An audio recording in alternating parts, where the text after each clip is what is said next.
कधी वेळ देणार, आमच्यासाठी कधी वेळ देणार, त्या प्रश्नाचं उत्तर जे आहे ते त्यांच्याकडे कधी नसायचं. आम्ही ठरवायचो कधी कधी आम्हाला जो आहे तो त्या ठिकाणी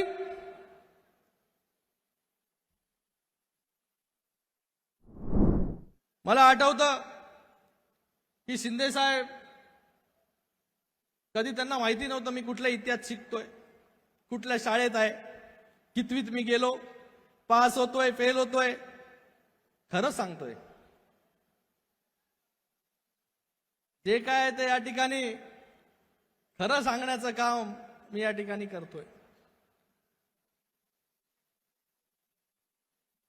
त्यांनी जो वेळ जो आहे हा मुलगा म्हणून आई वडिलांना वेळ असेल, बाप म्हणून मला असेल, नवरा म्हणून माझ्या आईला असेल, त्यांची तब्येत असेल, या कोणाचीही काळजी जी आहे ती त्यांनी केली नाही. फक्त राज्याचा विकास आणि शिवसैनिकाचं हित जे आहे हे त्यांनी उराशी बाळगून जे आहे ते त्या ठिकाणी काम केलं.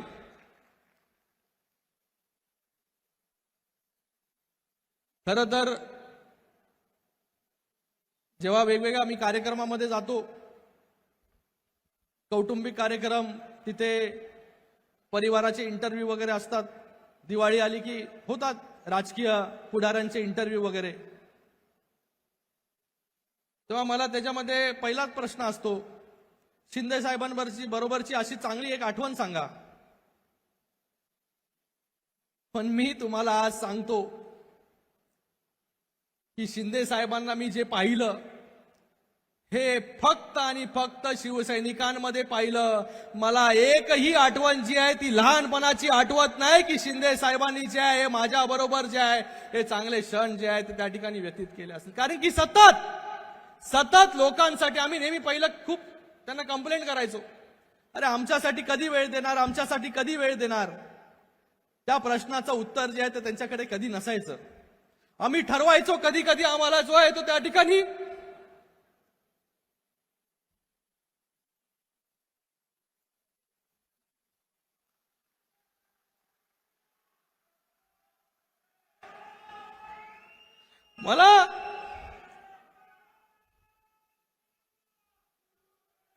मला पण अभिमान आहे माझ्या बापाचा की ज्या बापानी जे आहे या सर्व शिवसैनिकांना जे आहे ते आपलं कुटुंब त्या ठिकाणी मांडलं. म्हणून आज साधारण शिवसैनिक जो आहे तो या महाराष्ट्राचा मुख्यमंत्री होऊ शकला.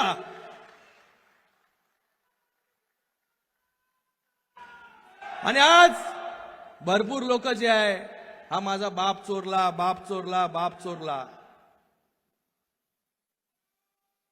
आज या ठिकाणी जे आहे